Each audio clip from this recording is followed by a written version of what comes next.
नमस्कार। तो आज मैं एक बंगाल की कविता लेकर हाजिर हूँ। साहित्य अकादमी अवार्ड इनको मिला है, जीवनानंद दास जी को मरणोपरांत मिला था इन्हें। 1954 की में इनकी मृत्यु हो गई थी और 1955 वाला जो साहित्य अकादमी पुरस्कार था, जो उनकी श्रेष्ठ कविताएं, जो उनकी रचनाएं हैं, श्रेष्ठ रचनाएं, उस पर उन्हें मिला था। और उसी किताब से मैं इस समय जीवनानंद दास श्रेष्ठ कविताएं, इसी किताब से मैं आज ये कविता सुनाने वाली हूँ।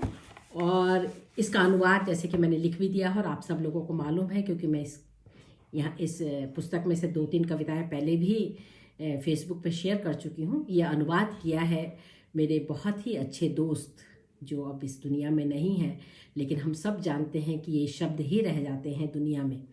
तो इसका अनुवाद किया है समीर बरन नंदी। मैं उसके नाम के साथ, समीर के नाम के साथ उन नहीं निकलता है मुँह से, इतना अच्छा दोस्त है, इतना प्यारा दोस्त, तो उसके नाम के साथ स्वर्गीय नहीं लगाती हूँ कभी भी, क्योंकि कवि के नाम के साथ कहाँ स्वर्ग और कहाँ नरक।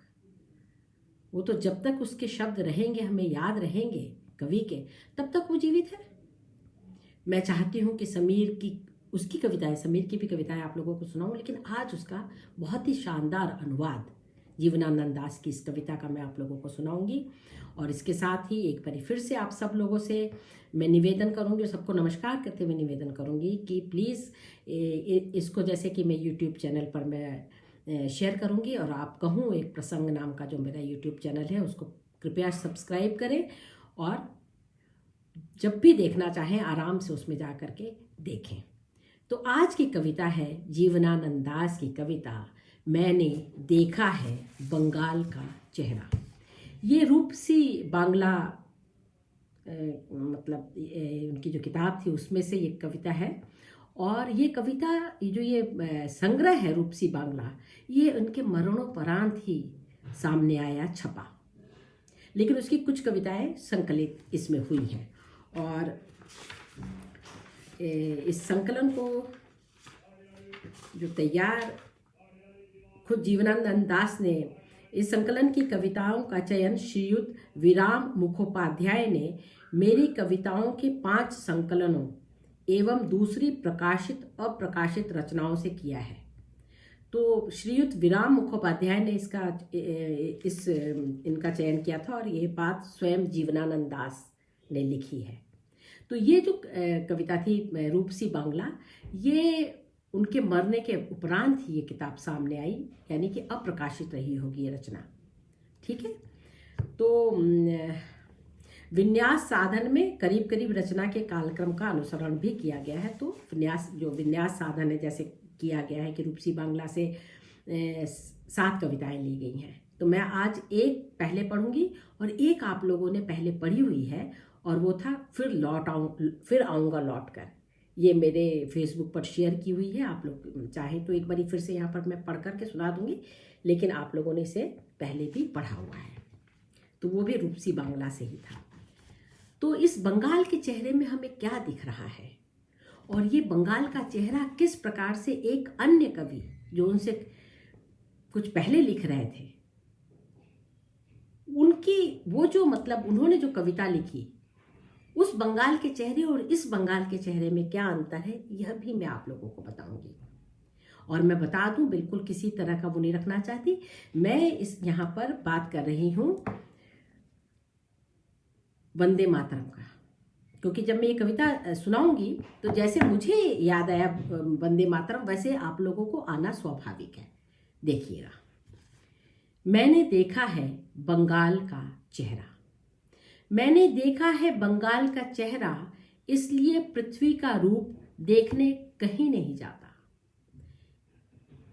बंगाल उनके लिए पूरी पृथ्वी का गोया एक प्रतीक बन गया है कवि के लिए, इसलिए वो पृथ्वी का चेहरा देखने के लिए कहीं नहीं जाते।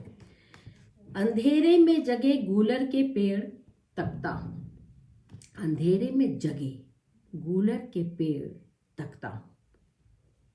सुनता है गूलर के पेड़ में फूल नहीं उगते, अचानक आप देखेंगे सुबह कि उसमें फल उगाए हैं, तो जगता है जैसे कि गूलर का पेड़ अंधेरे में जागता है। सृजित करता है अपने आप को, अपना सृजन करता है। छाते जैसे बड़े पत्तों के नीचे बैठा हुआ है भोर का दयोल पक्षी।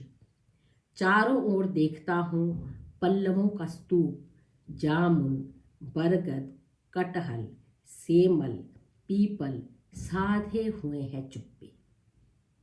तो इस प्यारा को एक बार फिर से हम लोग पढ़ें। मैंने देखा है बंगाल का चेहरा, इसलिए पृथ्वी का रूप देखने कहीं नहीं जाता। अंधेरे में जगे गूलर के पेड़ तकता हूँ। छाते जैसे बड़े पत्तों के नीचे बैठा हुआ है भोर का दयोल पक्षी। चारों ओर देखता हूँ पल्लवों का स्तूप, जामुन, बरगद, कटहल, सेमल, पीपल साधे हुए हैं चुप्पी। नागफनी की छाया बलुआही झाड़ों पर पड़ रही है। मधुकर के नाव से न जाने कब चांद चंपा के पास आ गया है। ऐसे ही सेमल, बरगद और ताड़ की नीली छाया से भरा पूरा है बंगाल का अप्रतिम रूप। हाय, बेहुला ने भी देखा था एक दिन गंगा में नाव से, नदी किनारे कृष्ण द्वादशी की चांदनी में। सुनहले धान के पास हजारों पीपल, बरगद वट में, मंद स्वर में खंजनी की तरह इंद्र सभा में। श्यामा के कोमल गीत सुने थे बंगाल के नदी कगार ने। खेत मैदान पर घुंघरू की तरह रोए थे उसके पांव। अब ये जो अंतिम खास तौर से हमारे जो पैरा है अंतिम, उसको मैं एक बार फिर से पढ़ूंगी और उसके बाद मैं कुछ पंक्तियां वंदे मातरम की पढ़ूंगी। हाय, बेहुला ने भी देखा था एक दिन गंगा में नाव से, नदी किनारे कृष्ण द्वादशी की चांदनी में। सुनहले धान के पास हजारों पीपल, बरगद वट में, मंद स्वर में खंजनी की तरह इंद्र सभा में। श्यामा के कोमल गीत सुने थे बंगाल के नदी कगार ने। खेत मैदान पर घुंघरू की तरह रोए थे उसके पांव। बेहुला की कथा जो लोग मेरे साथ देख रहे हैं, जो 7 जन जिनकी आंखें मुझे देख रही हैं और मैं जिनकी आंखों को देख पा रही हूँ, अब 8 हो गए हैं, उनको जब वो जो देख रहे हैं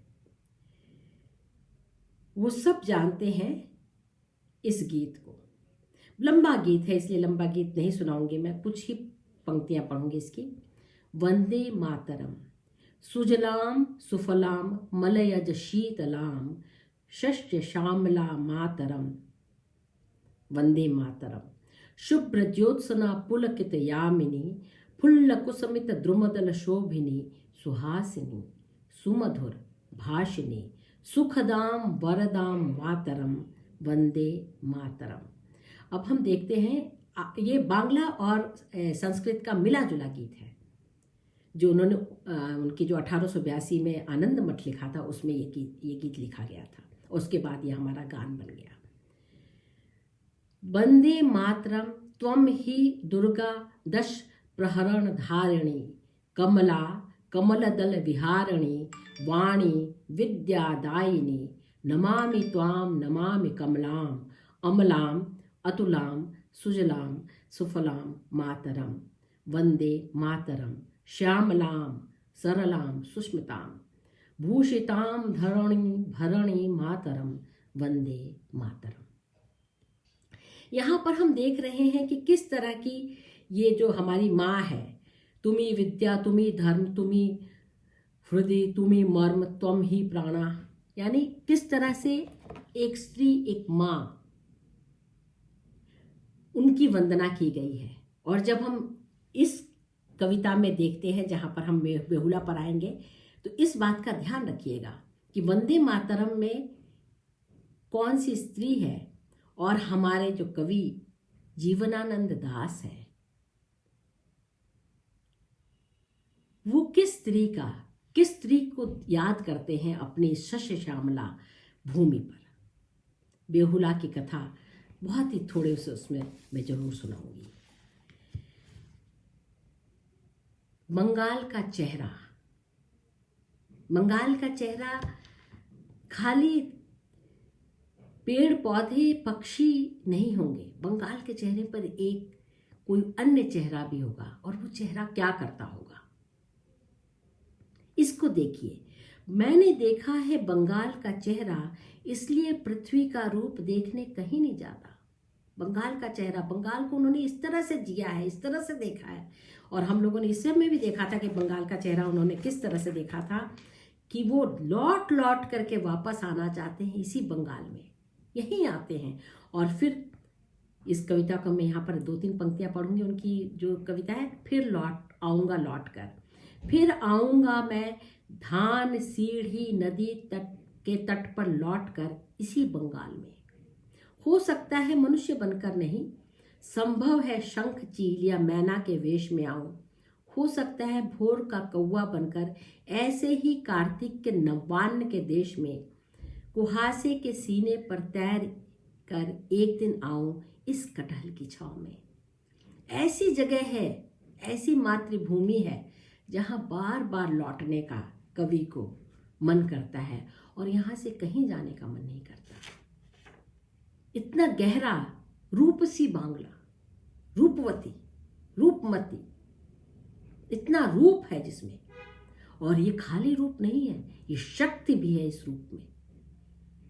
हमारे बंकिम चंद्र दुर्गा को याद करते हैं और हमारे जीवनानंद दास बेहुला को याद करते हैं। दुर्गा ने दानव को मार करके बहुत से लोगों को प्राणदान दिए, और बेहुला ने अपने पति को,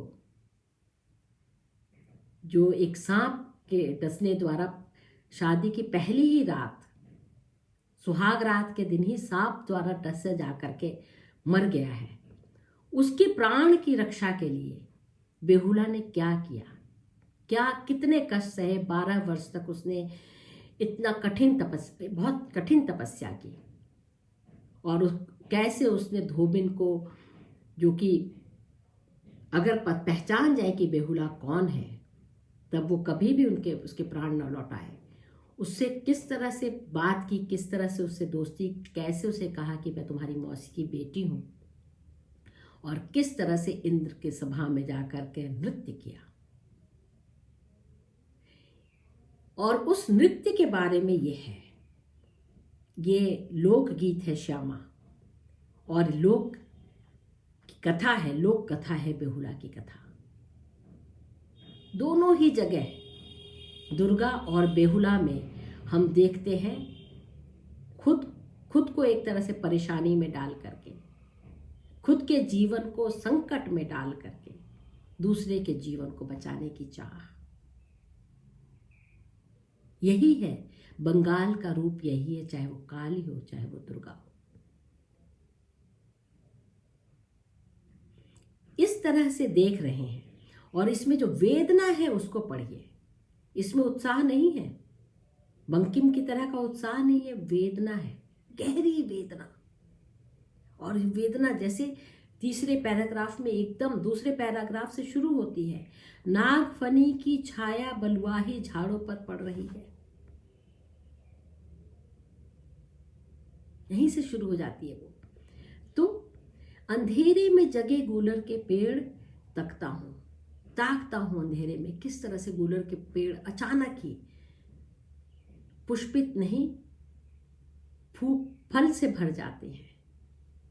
देखते हैं कि वाह क्या बात है। आप लोगों को पिछले वाले उसमें भी मैंने गूलर का पेड़ दिखाया था, लेकिन आज भी मैं इसको दिखाना चाहती हूँ। हो सकता है कि और लोग देखें उसको, तो मैं गूलर का पेड़ भी दिखाती हूँ। ये है गूलर का पेड़ और गूलर के फूल। पेड़ के पत्तियां देखिए किस तरह से हैं, और ये है गूलर का फल। तो तकता हूं छाते जैसे बड़े पत्तों के नीचे बैठा हुआ है भोर का देओल पक्षी। मैंने देओल का देखा, जानना चाहा कि देओल क्या है, तो बताया गया मैना की जाति का एक पक्षी है। यहाँ पर जो बांग्ला भाषी लोग हैं या बांग्ला जानने वाले लोग हैं वो मुझे तुरंत ही बता दें क्या यह पक्षी मैना की जाति के पक्षी को ही देओल कहते हैं। एक मतलब जो मुझे वो दिखा देओल का दयाल के उसमें से वो मुझे ये दिखा, ये तो क्या मैना की ही जाति का पक्षी होता है? क्योंकि सर्दी जब उतर रही होती है, सर्दी आ रही होती है और सर्दी जा रही होती है, तो हम देखते हैं कि झुंड के झुंड मैना हम देखते हैं। और एक कहने की बात है कि अगर मैना बहुत सारी दिखने लगे आपको तो इसका मतलब अब सर्दी आने वाली है। तो भोर में भोर का देओल पक्षी छाते जैसे बड़े बड़े पत्तों के नीचे बैठा है। चारों ओर देखता हूं पल्लवों का स्तूप। वाह क्या बात है! पल्लव छोटे छोटे पत्ते इस तरह से हैं, इतना सघन है जैसे कि स्तूप है। पेड़ एक स्तूप की तरह है, पत्ते एक स्तूप की तरह है। इतना सघन शस्य श्यामला भूमि। भारत की अपनी भूमि भी शस्य श्यामला और विशेषकर हरियाली भरी हुई बंगाल की भूमि देखे तो आंखें सचमुच में ठंडी हो जाती हैं। अब जाने कैसा होगा, लेकिन 8-10 साल पहले जब तक मैं गई थी तो उस प्रदेश में एंटर करने से पहले ही आप छोटे छोटे ताल देखेंगे, मछलियों के लिए छोटे छोटे जाल और वो सब चीज़ें देखेंगे। और हरियाली ऐसी, धान के खेत ऐसे, इतने रंगों की हरियाली वह बंगाल में ही संभव है, जहाँ धानी हरियाली भी होगी और गहरी हरियाली भी होगी। इतने रंग के हरे हरे पत्ते मैंने बंगाल में देखे, इतनी तरह की हरियाली देखी है। और वो जब मैं आप लोगों से इस समय बात कर रही हूँ तो वो सब हरियाली देखे हुए मेरे आंखों में जैसे कि वो सामने चलचित्र की तरह जा रहे हैं। बहुत खूबसूरत जगह है बंगाल, बहुत ही सुंदर। जामुन, अब पेड़ों के गिना रहे हैं पेड़ क्या क्या है भाई। पल्लवों का स्तूप, जामुन बहुत सघन, बरगद तो कहने ही क्या, कटहल, सेमल जिसमें सघन इतना नहीं होता जितने तेजी से लंबा हो जाता है, लेकिन सघन भी हो जाता है। जब उसके पत्ते सारे गिर जाते हैं तब हम उसमें लाल लाल सेमल के फूल देखते हैं। अजब सौंदर्य, गजब सौंदर्य। इस समय हम लोग बाहर निकले, ये जो अपना कोविड की थोड़ी सी प्रिकॉशंस लेके, तो अब इस समय सेमल खिलने की बारी है, समय है। कुछ ही देर में सेमल खिलेगा, क्या लाल लाल खिलेगा, पत्ते नहीं होंगे और लाल लाल फूल, गजब खूबसूरत। लेकिन यहाँ पर हम पत्तों की बात कर रहे हैं इस समय। सेमल, पीपल साधे हुए हैं चुप्पी। चुप खाली चुप नहीं है, साधे हुए हैं। ये जो साधना है, चुप्पी को साधना है। जैसे हवा रुक गई है, चुप, एक भी पत्ता नहीं हिल रहा। ये चुप्पी को साधना है, मौन को साधना है। और कवि जब मौन साधता है तो उसमें जो जितने भी शब्द होते हैं वो यहाँ पर बसते हैं। उस मौन में ही हर चीज दिखती है। कवि का मौन अप्रतिम मौन होता है, उसको साधना पड़ता है। कवि जब बाहर बोलना बंद करता है, साधता है मौन, तब उसकी रचनाशीलता, वो बात करते करते नहीं लिख सकता, भले ही शब्द उच्चार के लिखे, लेकिन जब तक बाहर और भीतर दोनों के मौन को नहीं तलाशता कवि, तब तक रचना संभव नहीं है। काव्य की साधना करनी पड़ती है, कविता को साधना पड़ता है, बुलाना पड़ता है, साध करके सरस्वती का आह्वान करना पड़ता, आओ और कविता करो। तो यहाँ पर कवि लिखते हुए जो चुप्पी साधे हुए, वो चुप्पी वो उन पेड़ों में देख रहा है। जामुन, बरगद, कटहल, सेमल, पीपल साधे हुए हैं चुप्पी। अभी भोर नहीं हुई है, भोर होते ही चिड़ियों की गुंजार शुरू हो जाएगी, इधर से उधर फुरफुर फुरफुर उड़ेंगी तो पत्ते हिलने शुरू हो जाएंगे, दिन की चहल पहल शुरू हो जाएगी। इस रात्रि के अंधकार में उस पूरी मौन को, उस प्रकृति को निहार रहा है कवि। अभी भोर का दयोल पक्षी बड़े से पत्ते के नीचे बैठा हुआ है, उड़ा नहीं है, उड़ना शुरू नहीं किया, ना चहचहाना शुरू किया उसने, चुप बैठा हुआ है। क्योंकि अंधेरे में जगते हुए गूलर के पेड़ को देख रहा है कवि। स्तूप, पेड़ों के पत्तों के स्तूपों को देख रहा है, पल्लवों के स्तूपों को देख रहा है। कैसा एक रहस्यमय, अगर आप अंधकार में निकले। और ये जब कविता लिखी गई 1954 में, उनकी मृत्यु हो गई, उससे पहले की कविताएं हैं। उस समय तो, आजकल तो रात में भी दिन रहता है, तारे नजर नहीं आते, इतनी सारी रोशनी रहती है। उस समय कितना झिलमिल और कितना खूबसूरत रहता होगा जब हम अंधकार में इन सब चीज़ों के रहस्य, कैसा रहस्यमय लगता होगा, कितना सुंदर, सौंदर्य की कैसी सृष्टि होती होगी, इसकी कल्पना करें हम, उस समय की कल्पना करें। और किस तरह से ये समय बोल रहा है कवि में, इसको भी हम देखें। ये 1954 से के पहले की रचना है, जबकि रात में दिन नहीं हुआ करता था। अब तो रातें भी दिन की तरह चमकती हैं। नागपनी की छाया बलुआही झाड़ों पर पड़ रही है। बलुआही ही नागफनी है ना। बलुआही जो अपना, अब देखिए कि गंगा के सिकता को देखिए, वहाँ पर उगे हुए गंगा के रेत कणों को देखिए, वहाँ पर उगे हुए झाड़ों को देखिए, वहाँ पर नागफनी जो ऊपर बड़े बड़े हो गए हैं, उनकी छाया उन बलुआही झाड़ों पर पड़ रही है। दृश्य, चित्रोपमता, चित्र देखिए, चित्र के सृजन हो रहा है हर जगह। कविता हमें लगातार कोई रूपक नहीं बांध रही, वो चित्र सृजित कर रही है, चित्र दिखा रही है हमें। ना उपमा है ना रूपक है। देखिए सीधी सीधी बात, मधुकर के नाव से न जाने कब चांद चंपा के पास आ गया है। मधुकर का नाव, सौदागर की पत्नी है बेहुला, सौदागर की बहू, बहुत बड़े सौदागर की बहू है बेहुला।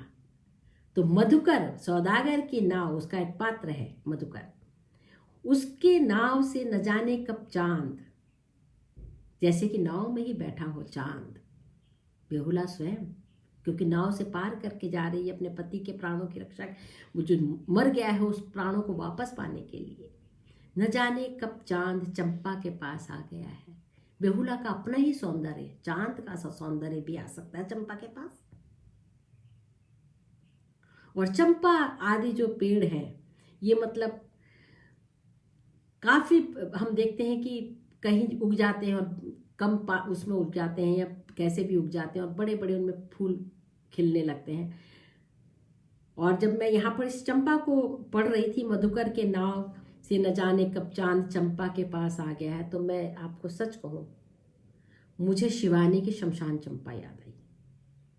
चंपा तुझमें 3 गुण, रूप रंग और बास, अवगुण तुझमें एक है, भौरा नावे पास। याद है आप लोगों को शमशान चंपा की ये वाली बात? तो मुझे जाने क्यों शमशान चंपा इसमें याद आ गई यहां पर पढ़ते हुए, क्योंकि शायद मृत्यु है, शव है नाव में, इसलिए शमशान चंपा याद है। ऐसे ही सेमल, बरगद और ताड़ की नीली छाया से भरा पूरा है बंगाल का अप्रतिम रूप।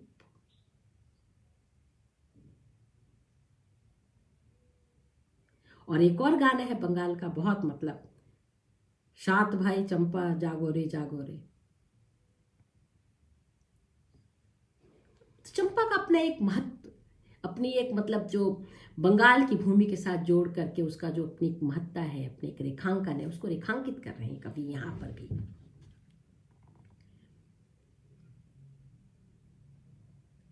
अब देखिए कि ये चांदनी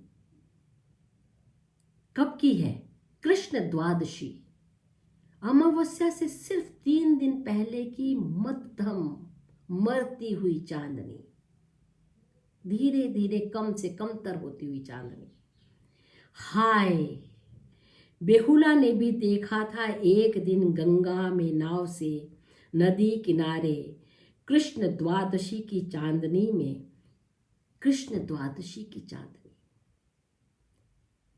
ये जो कृष्ण द्वादशी का प्रयोग है, ये बड़ा बहुत महत्वपूर्ण प्रयोग है। चांद घट रहा है, घटता हुआ है, कृष्ण पक्ष का 12वीं का द्वादशी का चांद घटता हुआ चांद है। बेहुला जा रही है नाव में, और उस दिन गंगा में नाव से नदी किनारे कृष्ण द्वादशी की चांदनी में, कितनी अल्प चांदनी होगी, कितनी कम चांदनी होगी, कैसा मतलब अंधकार जैसा होगा वो। जब जन्माष्टमी कृष्णाष्टमी में इतना अंधकार था, जिस रात वसुदेव कृष्ण को लेकर के नंद के पास पहुंचे थे यशोदा के बगल में उसे लिटाने, तो वो तो अष्टमी थी, ये तो 4 दिन और बीत गए, कितना कम चांद। और इतना कम चांद क्यों? क्योंकि ये एक ऐसा समय है जबकि बेहुला सारी तपस्या करिए, सब कष्ट सह रही है, लेकिन जब तक पति जिंदा नहीं हो जाता तब तक तो निराशा का ही भाव है ना। वो निराशा जहां पर ये हो सकता है कि ना पति जिंदा हो, अमावस्या सारी जिंदगी के लिए अमावस्या उसके जीवन में आ जाए, लेकिन नहीं, अमावस्या नहीं आई। अमावस्या के बाद प्रथमा और द्वितीया, प्रथमा का बहुत ही कम समय के लिए अल्प, कहते हैं कि पहले दिन का चांद जो देख ले वो बहुत लकी होता है, दिखता ही नहीं, कब आया और गया कब न मालूम। लेकिन हम जानते हैं कि ये चांद कितना महत्वपूर्ण होता है, क्योंकि ईद इसी के बाद आती है कि चांद दिख गया, चांद दिख गया, और फिर हम ईद मनाएंगे। ईद खुशी, दूसरे दिन और तीसरे दिन बढ़ता हुआ चांद, खुशी का मौका। हाय बेहुला, मैंने कहा ना, बेहुला अंग देश की एक लोक कथा है, जिसमें बंगाल, हमारा बिहार का उत्तरी और पूर्वी हिस्सा वाला जो हिस्सा है, वो वाला हिस्सा, इन जगहों में बेहुला की कथा है। और बेहुला की कथा यही है, जैसे मैंने पहले भी सुना दिया आपको, कि बेहुला एक बहुत बड़े सौदागर की बहू है, और इसके कई वेरिएशंस मिलते हैं, जिसमें एक वेरिएशन में ये है कि बेहुला के पहले 5 जो पति के 5 भाई पति के जन्म से पहली ही रात को सांप द्वारा डस दिए जाने के कारण मारे जा चुके हैं। उस कथा में बेहुला अपने पति के साथ उन 5 को भी जीवित करती है। और एक कथा में यह है कि बेहुला 5 पति का जिक्र नहीं है, बेहुला मतलब वो कर रही है, और वहां पर मनसा देवी का भी जिक्र है। और ये कहा, मतलब एक तरह से इस कहानी को देखे तो जो नागवंशियों और जो युद्ध है उसमें वो भी थोड़ा सा दिखता है कि किस तरह से एक भयानक युद्ध में सब लोगों को डस देना, यानी मार, नागवंशी बहुत वीर वो थे, और इस तरह से कैसे वो मार देते हैं, और बेहुला उनसे युद्ध करते हुए, उन लोगों करते हुए अपने पति को बचा लाती है।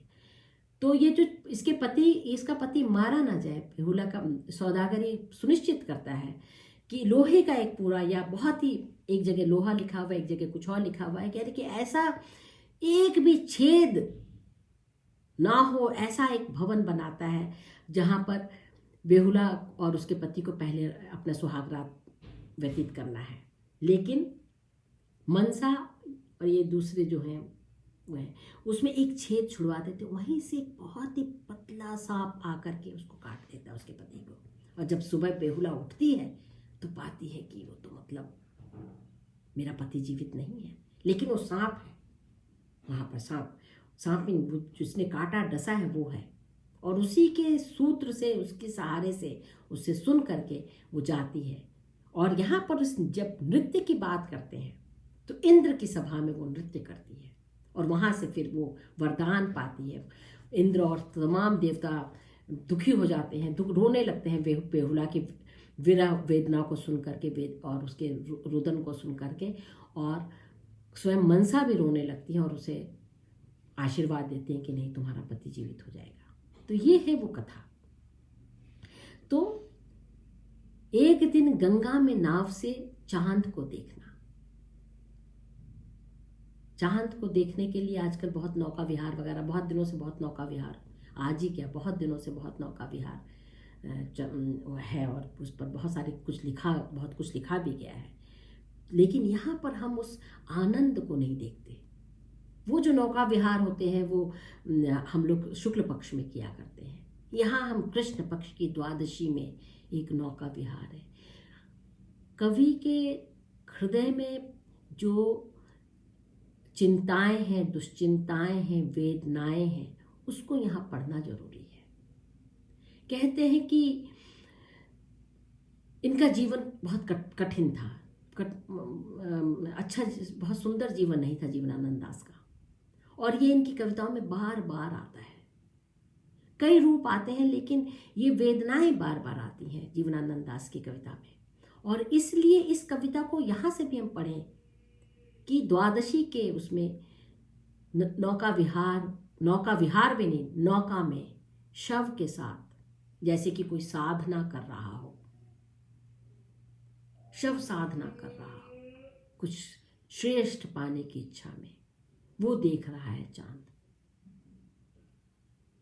बेहुला में कवि अपने को देख रहा है, यह भी देखें।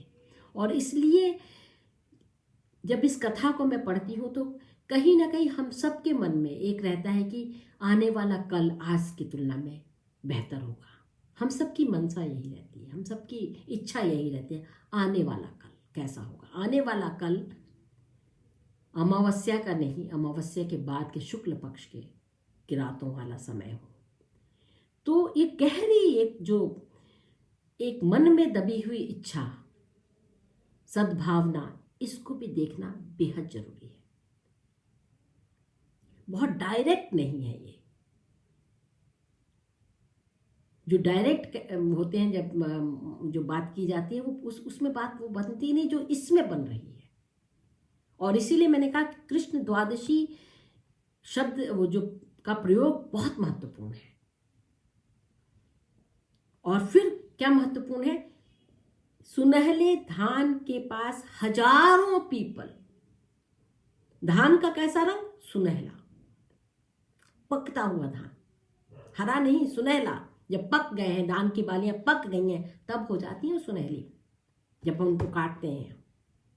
तो सुनहले धान, बालियां उग आई हैं, धान के खेत पक गए हैं। अब यहां पर रंग देखिए, कृष्ण द्वादशी, अंधकार और सुनहले धान, और उसके बाद बंगाल का अपना सौंदर्य, हजारों पीपल बरगद वट में, मंद स्वर में खंजनी की तरह इंद्र सभा में, श्यामा के कोमल गीत सुने थे बंगाल के नदी कगार ने।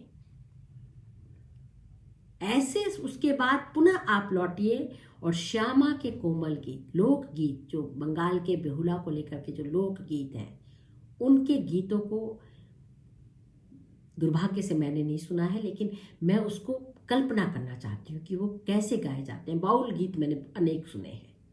तो उन गीतों को, उन गीतों की पीड़ा को और उस पीड़ा में बंधी हुई आशा के घुंघरू को सुनिए।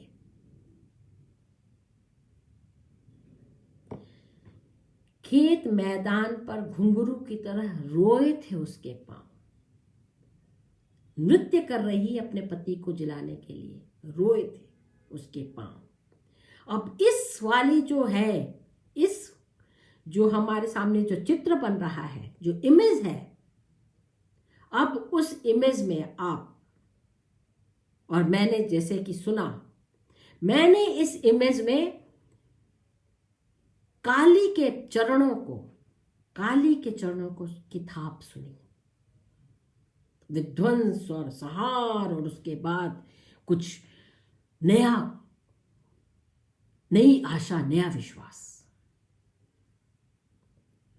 घुंघरू की तरह रोए थे पांव। नृत्य और गान में हम लोग हरदम उल्लास और उत्साह देखते हैं, लेकिन रोए थे पांव। एक वियोगिनी जब नृत्य करेगी तो उसके पांव नृत्य जरूर करेंगे, लेकिन उनकी जो थाप होगी वो आपके मन में जाकर के गड़ जाएगी कांटे की तरह। एकदम लहूलुहान हो जाएगा मन, और जब मन लहूलुहान होगा तो आंखों से आंसू निकलेंगे। और मुझे पता नहीं चला एग्जैक्टली। मैं इस पर रिसर्च करके पता लगाने की अवश्य कोशिश करूँगी, और जिसको मालूम हो मुझे कृपया बता दें कि क्या यह कविता हमारी आज़ादी से पहले लिखी गई थी। मुझे जाने क्यों लग रहा है कि आज़ादी से पहले की कविता है ये। इसका पाठ मुझे ये समझा रहा है कि आज़ादी के पहले की कविता है ये, और उसकी थाप को मैं, उसकी जो वेदना को, उसको मैं सुन रही हूँ यहाँ पर। बंगाल की वेदना तो वैसे भी हम अकाल के बाद भी बंगाल की वेदना देखते हैं। बंगाल की वेदना तो गजब है। हजारों हजार लाखों लाखों लोग मर गए मैन मेड अकाल में। तो ऐसा कवि, इतना सेंसिटिव कवि, बंगाल का यह चेहरा देखता है और कहता है कि पृथ्वी का रूप देखने कहीं नहीं जाता, और वो बार बार आना चाहता है, इसमें इसी जगह पर लौटना चाहता है। हो सकता है गिद्ध उड़े दिखे संध्या की हवा में, हो सकता है एक लक्ष्मी उल्लू पुकारे सेमल की डार पर, हो सकता है धान में खील बिखेरता कोई एक शिशु दिखाई दे आंगन की घास पर। वहीं पर उन्हीं में से कहीं तुम मुझे पाओगे। तो ये है कविता मैंने देखा है बंगाल का चेहरा, और इस चेहरे पर, इस बंगाल के चेहरे पर आप पूरे भारत के चेहरे को हम अगर वो करें तो इतना खूबसूरत, इतना सुंदर देश।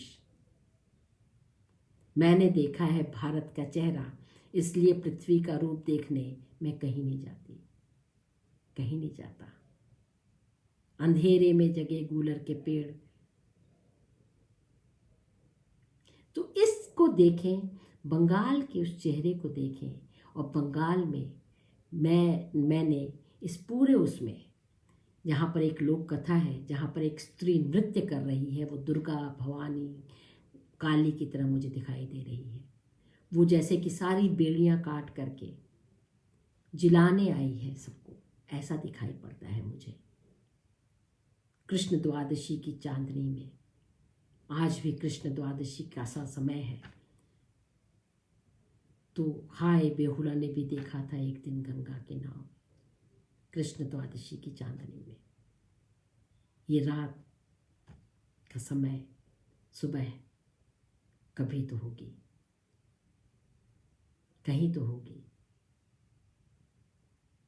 जहाँ गहरा अंधेरा है वहाँ थोड़ी सी रोशनी, एक दिन कितनी, जितनी काली रात खत्म होती है, और फिर हम एक दिन देखते हैं, क्या देखते हैं? सुनहले धान के खेत, सुनहला सुंदर उगता हुआ सूरज। और इसी आशा के साथ मैं आज की ये कविता यहीं पर ख़त्म करती हूँ। आप सब लोगों